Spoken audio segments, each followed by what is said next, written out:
إن الحمد لله نحمده ونستعينه ونستغفره ونعوذ بالله من شرور أنفسنا ومن سيئات أعمالنا. من يهده الله فلا مضل له ومن يضلله فلا هادي له، وأشهد أن لا إله إلا الله وحده لا شريك له، وأشهد أن محمدًا عبده ورسوله أرسله بالحق بشيرا ونذيرا بين يدي الساعة. من يطع الله ورسوله فقد رشد، ومن يعصهما فإنه لا يضل إلا نفسه ولن يضل الله شيئا. أما بعد، فإن خير الحديث كتاب الله، وخير الهدي هدي محمد صلى الله عليه وسلم، وشر الأمور محدثاتها، وكل محدثة بدعة، وكل بدعة ضلالة، وكل ضلالة في النار. فأعوذ بالله السميع العليم من الشيطان الرجيم. بسم الله الرحمن الرحيم. يوم نقول لجهنم هل امتلأت وتقول هل من مزيد،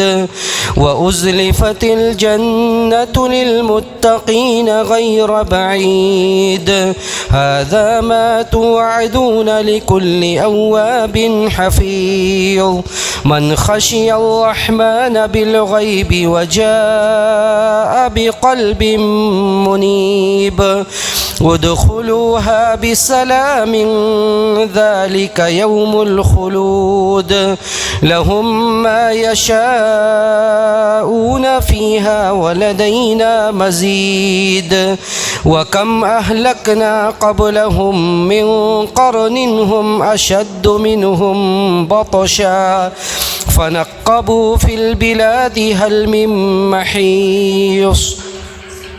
إن في ذلك لذكرى لمن كان له قلب أو ألقى السمع وهو شهيد. ولقد خلقنا السماوات والأرض وما بينهما في 6 أيام وما مسنا من لغوب. فاصبر على ما يقولون وسبح بحمد ربك قبل طلوع الشمس وقبل الغروب. ومن الليل فسبحه وأدبار السجود. واستمع يوم ينادي المناد من مكان قريب. يوم يسمعون الصيحة بالحق ذلك يوم الخروج. إنا نحن نحيي ونميت وإلينا المصير. يوم تشقق الأرض عنهم سراعا ذلك حشر علينا يسير. نحن أعلم بما يقولون وما أنت عليهم بجبار. فذكر بالقرآن من يخاف وعيد. وقال جل وعلا في مقام آخر: هو الذي جعل لكم الأرض ذلولا فامشوا في مناكبها وكلوا من رزقه وإليه النشور. معزز حاضرین، محترم بزرگوں، نوجوان ساتھیوں، عزیز ماؤں اور بہنوں، خطبہ مسنونہ اور سورہ قاف کی چند آیات کی تلاوت کے بعد سورۃ الملک کی ایک آیت کریمہ میں نے آپ لوگوں کے روبرو تلاوت کی، جس میں اللہ سبحانہ و تعالیٰ یہ ارشاد فرماتا ہے کہ وہی وہ ذات ہے جس نے تمہارے لیے زمین کو ہموار بنایا تاکہ تم زمین میں اپنے سارے کام بخوبی انجام دے سکو۔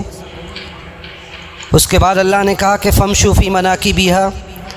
تو تم زمین کے پشت پر چلو، زمین پر چلو۔ وکلوا من رزقی، اللہ کے رزق کو کھاؤ، اس کو تلاش کرو، تلاش کر کے اپنی زندگی کو صحیح سے جی سکو، اور یہ یاد رکھو کہ یہ روزی روٹی کے لیے بھاگ دوڑ، یہ روزی روٹی کے لیے تلاش اور جستجو، یہ ساری جستجو ساری تلاش ایک دن تھمنے والی ہے۔ وَإِلَيْهِ النُّشُورُ، اور اسی کی طرف لوٹائے جاؤ گے، اسی کی طرف لوٹنا ہے اور دوبارہ زندہ کیا جانا ہے۔ یہ آیت کریمہ اللہ سبحانہ و تعالیٰ اس آیت کریمہ میں یہ ارشاد فرماتا ہے کہ یہ عبادت و بندگی کے بعد، عبادت و بندگی کے لیے ہی ہمیں اس دنیا میں پیدا کیا گیا۔ ہماری خلقت کا مقصد ایک اللہ کی صحیح معنوں میں عبادت و بندگی کرنا ہے، لیکن اس کے بعد اس دنیا میں جو بھی بھاگ دوڑ ہے، اس دنیا میں جو کچھ ہو رہا ہے، آپ جو بھیڑ دیکھ رہے ہیں، صبح سے لے کر رات تک آپ ہر چہال جانب جو بھیڑ دیکھ رہے ہیں، انسانوں کا ٹھاٹھے مالتا ہوا سمندر، گلی میں، سڑکوں پر، بس اڈوں پر، اسٹیشنوں پر، ہر جگہ جو بھیڑ اور بھاگ دوڑ ہے، اس کا مقصد صرف اور صرف لوگوں کو اپنا روزی حاصل کرنا ہے۔ لوگوں کی بھاگ دوڑ صرف اپنے رزق کی تلاش میں ہے، اور اس آیت کریمہ میں اللہ نے کہا کہ اللہ کی دی ہوئی روزی کھاؤ، اور یہ یاد رکھو کہ ایک دن تم سب کو اللہ کے پاس لوٹنا ہے۔ سب سے پہلے یہ سمجھنا ضروری ہے کہ دیکھیے، رزق کا جب ذکر کیا جاتا ہے، رزق کا جب تذکرہ کیا جاتا ہے، تو اس کا دو مطلب ہوتا ہے۔ ایک تو ایسا رزق ہے، رزق ہر اس چیز کو کہا جاتا ہے جس سے انسان فائدہ اٹھائے، جس سے انسان فائدہ اٹھائے وہ چیز رزق ہے۔ ایک تو یہ جس سے فائدہ اٹھائے، ایک انسان کی ظاہری زندگی جس سے قائم ہے، ظاہری زندگی جس کے ذریعے چل رہی ہے، مال و دولت سے حاصل ہونے والی ساری دوسری چیزیں جن کو وہ ذریعہ رزق بنائے ہوئے، وسیلہ رزق بنائے ہوئے، اولاد، اس سے بھی انسان فائدہ اٹھاتا ہے، یہ بھی اس کے لیے رزق کے قائم مقام ہے، رزق کے برابر ہے۔ اور اسی طرح بعض ایسے رزق ہیں جو معنوی ہے، معنوی طور پر ہماری اور آپ کی زندگی اسی سے قائم ہے، جیسے علم، ہدایت، ایمان، یہ ساری چیزیں سب سے بڑا رزق ہے جس کے ذریعے انسان کی معنوی زندگی چل رہی ہے، روحانی زندگی چل رہی ہے۔ تو اللہ نے کہا کہ اللہ کا رزق کھاؤ۔ اب دوسرا سوال اس میں یہاں پر یہ کہ رزق کے برکت کے لیے، رزق میں برکت کا لفظ جب بولا جاتا ہے تو اس کا کیا مطلب ہوتا ہے؟ دیکھیے، رزق میں برکت کا جب لفظ بولا جاتا ہے اس کا مطلب ہوتا ہے کہ آدمی جو کچھ کوششیں کر رہا ہے اس کی کوششیں کامیاب ہو، جو جس جستجو میں وہ لگا ہوا ہے وہ جستجو کامیاب ہو۔ ایسا نہ ہو کہ وہ صبح سے لے کر شام تک محنتیں کر رہا ہے، ہر طرح کی تگ و دو اور دوڑ بھاگ کر رہا ہے، اس کے بعد حاصل کچھ نہیں ہو رہا ہے۔ تو رزق میں برکت کا مطلب یہی ہوتا ہے کہ خیر کثیر، آپ کی جو کوششیں اس سے آپ کو خیر مل رہا ہے، کثرت سے آپ کا فائدہ ہو رہا ہے، وہ فائدہ نظر آ رہا ہے، وہ فائدہ محسوس کیا جا رہا ہے۔ ایسا تو نہیں ہے کہ ساری تلاش اور ساری جستجو کے بعد کچھ حاصل نہیں ہو رہا ہے، کوئی فائدہ نظر نہیں آ رہا ہے۔ تو رزق کے تعلق سے جب کہ بازار میں مندی ہے، ہر زبان زد خاص و عام یہی ہے کہ مارکیٹ میں بہت مندی ہے، بڑی پریشانی ہے۔ ایسے موقعوں پر شریعت کا کیا ضابطہ ہے، شریعت کی کیا تعلیم ہے رزق کے تعلق سے، روزی روٹی کے تعلق سے، اس کو بھی جاننا ہر مسلمان کے لیے ضروری ہے۔ دیکھیے، سب سے پہلی اور بنیادی بات اس سلسلے میں یہ ہے کہ رزق کا تعلق یہ ہماری تقدیر سے ہے۔ یوں تو زندگی کے سارے مسائل کا تعلق تقدیر سے اور تقدیر میں لکھا جا چکا ہے، لیکن رزق کو خاص طور سے ان بڑے مسائل میں قرار دیا گیا ہے جس کو خاص طور سے بندہ جب رحم مادر میں ہوتا ہے، بندہ رحم مادر میں جنین کی شکل میں ہوتا ہے اپنے ماں کے رحم میں، اسی وقت 4 مہینے کا جب ہوتا ہے، 4 مہینے کا حمل جب ہوتا ہے، اللہ فرشتے کو بھیجتا ہے، فَيُرْسَلُ إِلَيْهِ الْمَلَكُ فَيَنْفُخُ فِيهِ الرُّوحُ، فرشتے کو بھیجا جاتا ہے، فرشتہ روح پھونکتا ہے اللہ کے حکم سے، اور 4 چیزیں لکھنے کا حکم دیا جاتا ہے۔ وَيُؤْمَرُ بِأَرْبَعِ كَلِمَاتٍ بِكَتْبِ رِزْقِهِ وَأَجَلِهِ وَعَمَلِهِ وَشَقِيٍّ وَسَعِيدٍ، یہ 4 چیزیں لکھ دیا جاتا ہے اسی وقت کہ اس کی مدت، اس دنیا میں اس کی زندگی کتنی ہوگی، اس کا عمل کیسا ہوگا، بِكَتْبِ أَجَلِهِ وَعَمَلِهِ، اور اس کے بعد اس کا رزق کتنا اسے ملنے والا ہے۔ اس کا رزق کتنا اسے ملنے والا یہ اسی وقت لکھا جاتا ہے، اور یہ کہ وہ بدبخت ہوگا یا نیک بخت ہوگا، اللہ کے علم میں تو سب کچھ پہلے سے، انسانوں کی پیدائش سے بہت پہلے سے اللہ کے علم میں سب کچھ ہے، لیکن اللہ ایز اے ریکارڈ اس وقت فرشتے کو حکم دیتا ہے کہ فرشتہ لکھ دے کہ اس کا رزق کتنا ہوگا، اس کی زندگی کتنی ہوگی۔ تو یہ اللہ نے تقدیر میں لکھ دیا ہے، یہ انسانوں کے اختیار میں نہیں ہے، یہ انسانوں کے اختیار میں نہیں ہے کہ انسان روزی روٹی تقسیم کرے، یا یہ انسانوں کے اختیار میں نہیں ہے کہ انسان اپنے لیے جتنی چاہے اتنی روزی حاصل کر لے۔ اللہ نے کہا کہ نحن قسمنا بینہم معیشتہم فی الحیات الدنیا ورفعنا بعضهم فوق بعض درجات لیتخذ بعضهم بعضا سخریا۔ اللہ نے کہا کہ ہم نے روزی روٹی کے معاملے میں بعض کو بعض پر فوقیت دی، ایسا نہیں کہ پانچوں انگلیاں برابر ہے یا جو جتنا چاہ رہا ہے اتنا اسے مل رہا ہے۔ ایسا بھی ہو سکتا ہے کہ بسا اوقات آپ کی کوشش مکمل نہ ہو، ناقص رہ جائے، آپ جو چاہتے ہیں آپ کی ضروریات زندگی اس سے پوری نہ ہو، یہ بھی اللہ کا فیصلہ ہے، یہ بھی اللہ کا فیصلہ ہے، اللہ نے مقدر کر دیا، اور اللہ نے کہا کہ ہم نے بعض کو بعض پر فوقیت دی تاکہ بعض کو تابع بنا لیں اور بعض کے تابع ہو کر اس دنیا میں زندگی گزاریں۔ کوئی حاکم ہے، کوئی محکوم ہے، کوئی کاریگر ہے، کوئی بیپاری ہے، کوئی اس طرح اپنے ماتحت بہت سارے لوگوں کو لے کر زندگی گزار رہے، یہ سب اللہ کا فیصلہ ہے، یہ سب اللہ کا فیصلہ ہے، اس میں انسانی عمل دخل کچھ نہیں ہے۔ اس لیے جسے اللہ نے فوقیت دی ہے، جسے فوقیت دی ہے، جس کے تابع لوگ ہیں، وہ یہ نہ سمجھے کہ اس کی اپنی کاریگری یا اپنی صنعت و حرفت کا یہ کھیل ہے جس کی وجہ سے اتنے سارے لوگ اس کے ماتحت ہیں، بلکہ یہ اللہ کا فیصلہ ہے، یہ اللہ کا فیصلہ ہے۔ تو سب سے پہلی اور بنیادی بات یہ کہ انسان یہ سمجھ لے کہ یہ اللہ کا فیصلہ ہے اور اللہ نے تقسیم کر دیا ہے۔ دوسری بات یہ کہ جب انسان اس دنیا میں آ جاتا ہے اس کے بعد اللہ نے اس کے لیے جو کچھ لکھا ہے تو اسے اس بات پر پختہ یقین ہونا چاہیے کہ جب تک اپنے رزق کا آخری لقمہ وہ اپنے اندر نہ اتار لے وہ اس دنیا سے نہیں جا سکتا، وہ اس دنیا سے نہیں جا سکتا، جب تک آخری لقمہ نہ اس کے اندر چلا جائے وہ اس دنیا سے نہیں جا سکتا۔ نبی علیہ الصلاۃ والسلام نے فرمایا کہ ان روح القدس نفث فی روعی، کہ جبریل امین نے میرے اوپر القاء کیا، الہام کیا، اور یہ کہا گیا، یعنی اللہ کی طرف سے یہ پیغام دیا گیا کہ لن تموت نفس حتی تستکمل رزقها واجلها، کسی بھی نفس کو اس وقت تک موت نہیں آئے گی حتی تستکمل رزقها واجلها، یہاں تک کہ وہ اپنے رزق کو مکمل کر لے، جتنا رزق اس کے قسمت میں، اس کے تقدیر میں لکھ دیا گیا وہ پورا حاصل نہ کر لے، اور جتنی سانسیں اسے ودیت کر دی گئی ہے، جتنی سانسیں اس کے مقدر میں لکھ دی گئی ہے اتنی سانسیں وہ اس روئے زمین پر نہ لے اس وقت تک اسے موت نہیں آئے گی۔ فاتقوا اللہ واجملوا فی الطلب، آگے نبی علیہ الصلاۃ والسلام نے بڑی اہم بات بیان کی کہ اللہ کا یہ حکم ہے کہ تم اللہ سے ڈرتے رہو اور اچھے طریقے سے رزق کو طلب کرو، یہ یقین رکھو کہ چاہے برے راستے سے رزق حاصل کرنے کی کوشش کرو یا اچھے راستے سے، ملنا اتنا ہی ہے جتنا آپ کے لیے لکھ دیا گیا، جی ملنا اتنا ہی ہے جتنا آپ کے لیے لکھ دیا گیا ہے، تو آپ برے راستے پر اللہ کو چھوڑ کر برے راستے کے ذریعے رزق حاصل کرنے کی کوشش کریں گے تب بھی اتنا ہی ملے گا۔ لیکن اللہ نے کہا کہ فاتقوا اللہ واجملوا فی الطلب، جو طلب کا بہتر انداز ہے، جو روزی روٹی کا باوقار طریقہ ہے، اس طریقے سے روزی کو حاصل کرو اور اللہ سے ڈرتے رہو۔ اس کے بعد نبی علیہ الصلاۃ والسلام نے کہا کہ ولا یحملن احدکم استبطاء الرزق، تم میں سے کسی کو روزی دھیرے آ رہی ہے، روزی کم آ رہی ہے، تو یہ چیز تم میں سے کسی کو اس بات پر آمادہ نہ کرے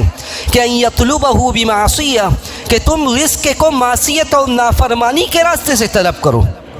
روزی روٹی کے ذریعے اللہ آزماتا ہے، تو ایسا نہ ہو کہ جب بازار میں مندی ہے، آپ کے اوپر رزق کے دروازے تنگ ہیں، رزق کے دروازے ایسا لگ رہا ہے ہر طرف سے بند ہو رہے ہیں، تو ایسا نہ ہو کہ آپ حرام راستے کو تلاش کرنے لگیں اور حرام راستے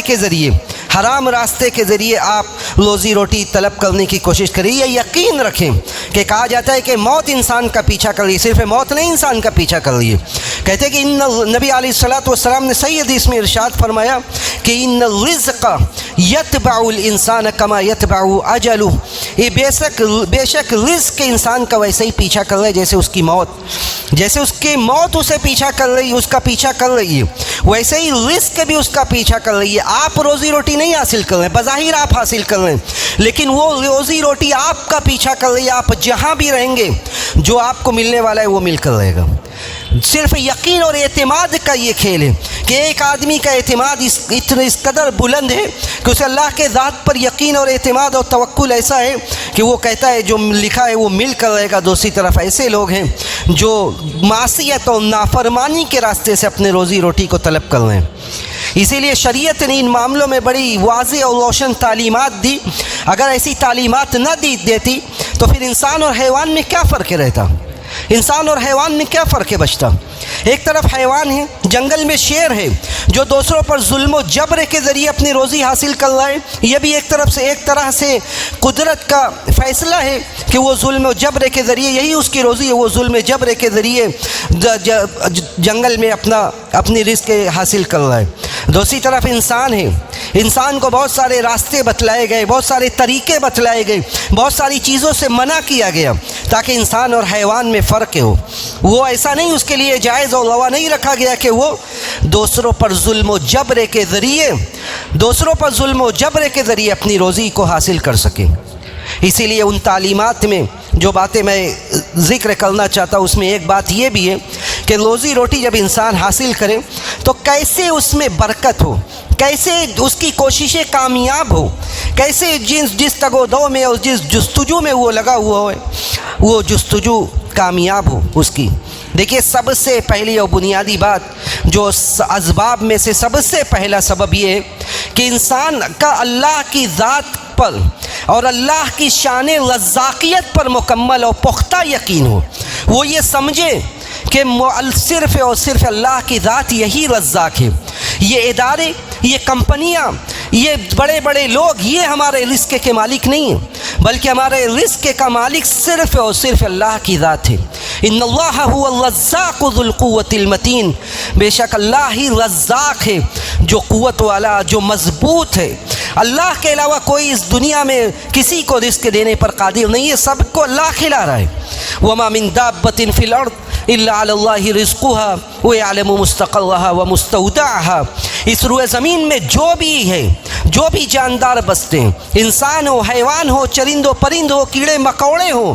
سب کو کھلانے والا صرف اور صرف اللہ کی ذات ہے. اللہ کے علاوہ کسی کی ذات اس بات پر قادر نہیں ہے. تو اللہ کی شان رزاقیت پر جس قدر آدمی کا یقین ہوگا، جس قدر اس کا ایمان پختہ ہوگا، اسی قدر وہ لوگوں سے بے نیاز ہوگا، اسی قدر وہ لوگوں سے بے نیاز ہوگا. لوگوں کی غلط باتوں میں ہاں نہیں ملائے گا،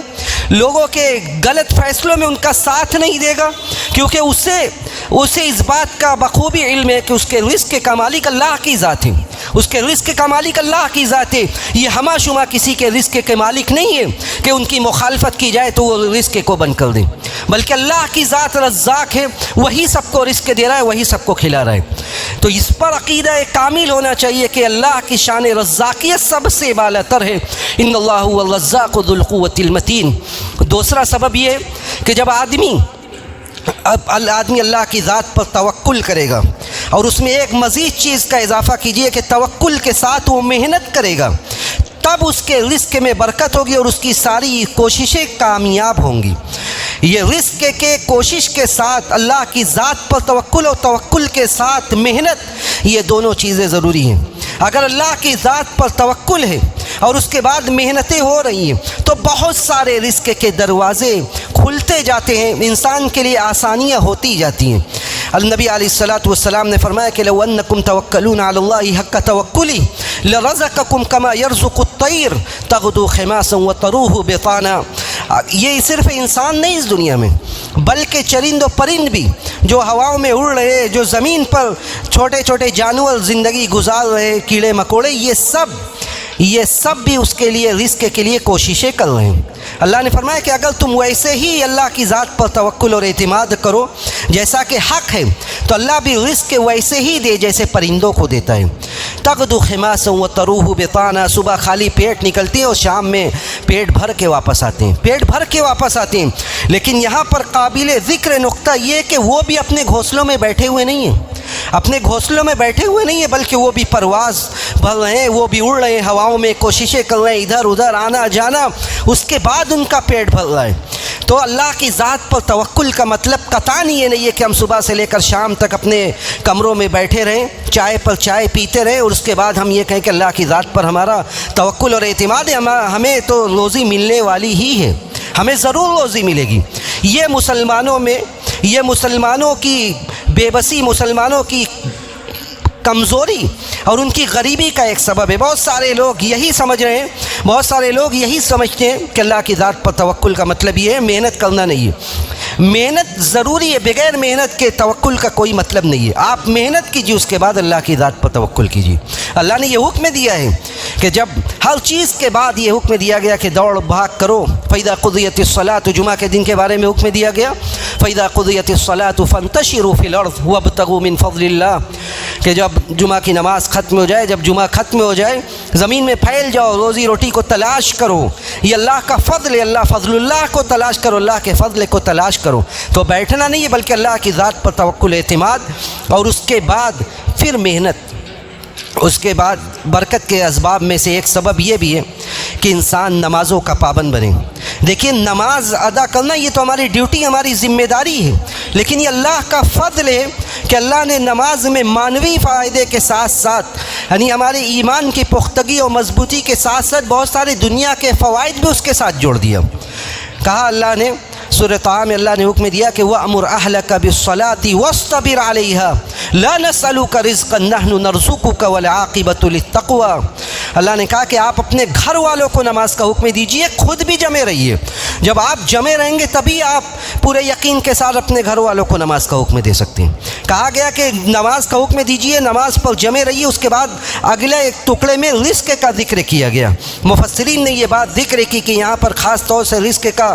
ذکر کرنے کا فائدہ یہ کہ نماز سے بھی رزق میں اضافہ ہوتا ہے، رزق میں برکت ہوتی ہے۔ کہا اللہ نے کہ نحن نرزقک، ہم آپ کو رزق دیتے ہیں، ہم رزق آپ سے نہیں چاہتے، یعنی اللہ کو کسی بھی چیز کی ضرورت نہیں ہے۔ والعاقبۃ للتقویٰ، بہترین انجام یہ متقیوں کے لیے۔ تو جس گھر میں لوگ نمازوں کے پابند ہیں، گھر کا ہر فرد نمازی ہے، اس گھر میں انشاءاللہ اللہ کی ذات سے یہ قوی امید ہے کہ اس گھر میں رزق میں کشادگی ہوگی، رزق کے دروازے کھلیں گے۔ خاص طور سے نماز فجر، نماز فجر جس نماز کی سنت کے بارے میں یہ کہا گیا کہ نماز فجر سے پہلے کی 2 رکعت سنت یہ دنیا و وما فیہا سے بہتر ہے۔ جب 2 رکعت سنت دنیا وما فیہا سے بہتر ہے تو جب فرض آپ ادا کریں گے تو اس کی کیا برکت ہوگی۔ بلکہ نبی علیہ الصلوۃ والسلام نے وہ ایسا وقت ہے جس وقت کے بارے میں، صبح سویرے کے وقت کے بارے میں نبی علیہ الصلوۃ والسلام نے دعا کی تھی، اور یہ مشاہدے کی بات ہے، یہ تجربے کی بات ہے کہ جب ہمارے اکابرین اپنے کام کی شروعات صبح سویرے سے کرتے تھے تو ان کے کاروبار میں، ان کے کام میں کیسی برکت ہوتی تھی۔ آج ہماری راتیں ہمارے لیے دن بن چکی ہے اور ہمارے دن ہمارے لیے راتیں بن چکے ہیں۔ دیر رات تک جاگنا، دیر رات تک بلا مقصد جاگنا، پھر دن میں دیر تک سوتے رہنا، یہ سب بے برکتی کی علامتیں ہیں، بے برکتی کی ساری چیزیں ہیں۔ اس لیے کہ نبی علیہ الصلوۃ والسلام نے یہ دعا کی تھی، کہا کہ اللہم بارک لی امتی فی بکورہا، اے اللہ میرے امت کے صبح کے وقت میں برکت دے، اے اللہ میرے امت کے صبح کے وقت میں برکت دے۔ تو نمازوں کی پابندی کرنا گھر کے ہر فرد کی، یہ اس کے لیے روزی کے دروازے کھولتے ہیں، روزی کا معاملہ اس کے لیے آسان کرتے ہیں۔ اور اس کے بعد مزید آپ نے فجر کی نماز سے اپنے دن کی شروعات کی، آپ اللہ کی حفاظت میں آ گئے۔ من صلی الفجر فہو فی ذمۃ اللہ، جو نماز فجر ادا کرے باجماعت، جو فجر کی نماز پر مداومت برتے، وہ اللہ کی حفاظت میں، وہ اللہ کی حفاظت میں۔ اسی طرح برکت کے اسباب میں سے ایک سبب یہ بھی ہے کہ آدمی اپنے رشتے ناطے کو دیکھتا رہے، اپنے رشتہ داری کو دیکھتا رہے، اپنے والدین کے ساتھ اپنے تعلقات کو دیکھتا رہے۔ اس لیے کہ جو آدمی رشتے کو جوڑنے والا ہے اس کے گھر میں رزق آنے والا ہے، روزی روٹی میں برکت ہونے والی ہے۔ اور جو آدمی رشتوں کو کاٹنے والا ہے اس کے یہاں روزی روٹی میں مسائل پیدا ہونے والے ہیں۔ نبی علیہ الصلوۃ والسلام نے کہا من احب ان یبسط له فی رزقہ وینسى له فی اثرہ فلیصل رحمہ، جو آدمی یہ پسند کرتا ہے کہ اس کے عمر میں برکت ہو، اس کے رزق میں برکت ہو، تو اسے چاہیے کہ اپنے رشتے جوڑ کر رکھے، رشتے جوڑ کر رکھے، رشتہ داروں کی بعض نازیبہ حرکات پر بھی وہ صبر کرے، اس لیے کہ رشتہ داری میں بہت ساری آزمائشیں، ایسا نہیں کہ آپ جس طرح سوچتے ہو ویسے ہی سامنے والا آپ کا رشتہ دار بھی سوچے، بلکہ کمال تو یہی ہے، اسی لیے ترغیب دی گئی، اسی لیے بار بار اس بات کی ترغیب دی گئی کہ رشتوں کو جوڑا جائے، کیونکہ یہ معاملہ بڑا پرخطر ہے۔ بسا اوقات انسان صحیح ہوتا ہے، سامنے والا غلط ہوتا ہے، لیکن وہ اپنی غلطی کے باوجود اس پر اڑا ہوا ہے، مصر ہے وہ۔ آپ کا کمال یہ کہ آپ ایسے موقعوں پر آپ رشتے کو تھام کے رکھیں، جو رشتوں کی جو ڈور کمزور پڑ رہی ہے، جو بندھن کمزور پڑ رہے ہیں، آپ اسے مضبوط کیجئے، ان کے نالائقیوں پر بھی آگے بڑھ کر ان کا استقبال کیجئے، یہ کمال ہے۔ اور اسی لیے نبی علیہ الصلوۃ والسلام نے کہا کہ لیس الواصل بالمکافی، جو برابری پر رشتہ نبھائے وہ رشتہ جوڑنے والا نہیں ہے، بلکہ رشتہ جوڑنے والا وہ ہے کہ جب کاٹا جائے تو یہ جوڑے، اور اس سے بڑھ کر انسان اپنے والدین کے ساتھ اپنے تعلق کو دیکھے۔ اس لیے کہ دوسرے حدیث میں نبی علیہ الصلوۃ والسلام نے یہ بھی کہا کہ جو آدمی یہ چاہتا ہے کہ اس کے رزق میں برکت ہو، اس کے عمر میں برکت ہو، اسے چاہیے کہ اپنے والدین کے ساتھ حسن سلوک کرے، احسان کرے۔ تو رزق میں برکت کے اسباب میں سے صلہ رحمی ایک بہت بڑا سبب ہے، صلہ رحمی بہت بڑا سبب ہے، جو رشتہ داری کو جوڑتا ہے، ان کے حقوق کو ادا کرتا ہے، اس سے رزق میں برکت ضرور آتی ہے اللہ کی مشیت اور اللہ کی اجازت سے۔ اسی طرح رزق میں برکت کے اسباب میں سے ایک سبب یہ بھی ہے کہ آدمی اپنے گھر کے کمزوروں اور مسکینوں کا خیال کرے، اپنے خاندان کے لوگوں کے جو بے سہارا لوگ ہیں ان کا خیال کرے، بلکہ اپنے سماج میں جو بے سہارا لوگ ہیں ان کا خیال کرے۔ نبی علیہ الصلوۃ والسلام نے یہ فرمایا صحیح حدیث کے اندر کہ انما ترزقون وتنصرون بضعفائکم، کہ تم لوگوں کی مدد کی جاتی ہے اور تم لوگوں کو رزق دیا جاتا ہے تمہارے کمزوروں کی وجہ سے۔ یہ حدیث دیکھیے اور اس کے بعد اپنے سماج میں ذرا نظر دوڑائیے اور یہ دیکھیے کہ کتنے فرم ٹوٹ گئے، کتنے کاروبار تباہ و برباد ہو گئے، صرف اس لیے کہ لوگوں کا، ان میں سے بعض لوگوں کا یہ گمان تھا ہم سب کرتے ہیں، دوسرے لوگ صرف موج مستی کر رہے ہیں، کسی لائق نہیں ہے وہ۔ آپ یہ یقین رکھیں کہ انما تنصرون وترزقون بضعفائکم، کہ آپ کو رزق مل رہا ہے، ہمیں رزق مل رہا ہے بسا اوقات کمزوروں کی وجہ سے، اور جب جن کو اپنے اوپر اس قدر زام تھا، جن کو اپنے ہنر پر اس قدر فخر تھا، جب وہی الگ الگ ہو جاتے تو اس کے بعد وہ بھی کسی لائق نہیں بچتے، یہ دلیل ہے اس بات کی کہ ہم اور آپ اپنے اوپر فخر نہ کریں، بلکہ یہ سوچیں اور یقین رکھیں کہ ممکن ہے کہ بسا اوقات جو کمزور اور جن کو ہم بظاہر کچھ نہیں سمجھتے، ان کے تقدیر سے ہمیں رزق مل رہا ہے۔ نبی علیہ الصلوۃ والسلام کے زمانے میں ترمذی کی صحیح روایت ہے، اللہ کے رسول کے زمانے میں دو بھائی تھے، ایک اللہ کے رسول صلی اللہ علیہ وسلم کے پاس آ کر علم حاصل کیا کرتا تھا، یعنی کوئی کام دام نہیں کرتا تھا، اور دوسرا بندہ کام کرتا تھا، کمائی کرتا تھا۔ تو کمائی کرنے والے بندے نے آ کر نبی علیہ الصلوۃ والسلام سے یہ شکایت کی اور یہ کہا کہ دیکھ یہ میرا بھائی، یہ تو کوئی کام دھام کا نہیں، یہ کوئی کام نہیں کرتا، صرف میں ہی کام کرتا ہوں۔ آپ نے اس سے بھی اس موقع پر یہی جملہ کہا کہ لعلک ترزق بہ، شاید کہ تمہیں جو رزق مل رہا ہے، جو تم کہہ رہے ہو کہ کمائی دمائی میں صرف کرتا ہوں، میرا بھائی کچھ نہیں کرتا، کہا کہ شاید کہ تمہیں رزق اسی طالب علم پر خرچ کرنے کی وجہ سے مل رہا ہے، کہ وہ اللہ کے راستے میں نکلا ہے، دین کا علم حاصل کر رہا ہے، تم اس کے اوپر خرچ کر رہے ہو، شاید کہ اسی کے اوپر خرچ کرنے کی وجہ سے تمہیں مل رہا ہے۔ اس لیے آپ یہ نہ سمجھے کہ آپ بڑے ماہر ہیں، صرف آپ ہی کی وجہ سے سب کو رزق مل رہا ہے، سارے کاروبار آپ ہی کی وجہ سے چل رہے ہیں، یہ بہت غلط فکر ہے اور یہ تباہی کا دروازہ کھولتا ہے۔ اسی طرح رزق میں برکت کا ایک سبب یہ بھی ہے کہ جہاں ایسے لوگ ہیں جن کی شادیاں نہیں ہوئی ہیں، صرف اس وجہ سے یہ سوچ کر کہ رزق میں تنگی ہے، شادی نہ کی جائے، یہ بھی بسا اوقات رزق میں بے برکتی کا سبب بنتا ہے۔ اللہ نے فرمایا کہ وَأَنكِحُوا الْأَيَامَ مِنكُمْ وَالصَّالِحِينَ مِنْ عِبَادِكُمْ وَإِمَائِكُمْ إِنْ يَكُونُوا فُقَرَاءَ يُغْنِهِمُ اللَّهُ مِنْ فَضْلِهِ، کہا کہ جو بھی غیر شادی شدہ ہیں، جو بھی غیر شادی شدہ لوگ ہیں، ان کی شادی کرا دو۔ اللہ نے آگے کہا إِنْ يَكُونُوا فُقَرَاءَ یغنیہم اللہ من فضلی، اگر وہ محتاج بھی ہیں اللہ ان کی محتاجگی کو دور کر دے گا۔ حضرت عبداللہ ابن مسعود کہتے تھے کہ التمسوا الغنی فی النکاح، کہ لوگوں مالداری کو تلاش کرو شادی میں، اور شادی میں آپ اس دنیا میں بھی اگر دیکھیں گے، آپ اس دنیا میں دیکھیں گے، اگر آپ پڑھتے ہیں تو آپ کو یہ پتہ ہوگا کہ بڑے بڑے صاحب ثروت جن کا نام لیا جاتا ہے دنیا میں اس وقت، وہ بڑے کمزور، بڑے محتاج فیملی سے آتے تھے، ان کے ماں باپ بڑے محتاج تھے، لیکن جب وہ بڑے ہوئے اپنی تقدیر لے کر وہ اس قدر آگے بڑھے کہ دنیا میں نام ان کا لیا جاتا ہے۔ تو بسا اوقات ہوتا یہ کہ شوہر اور بیوی دونوں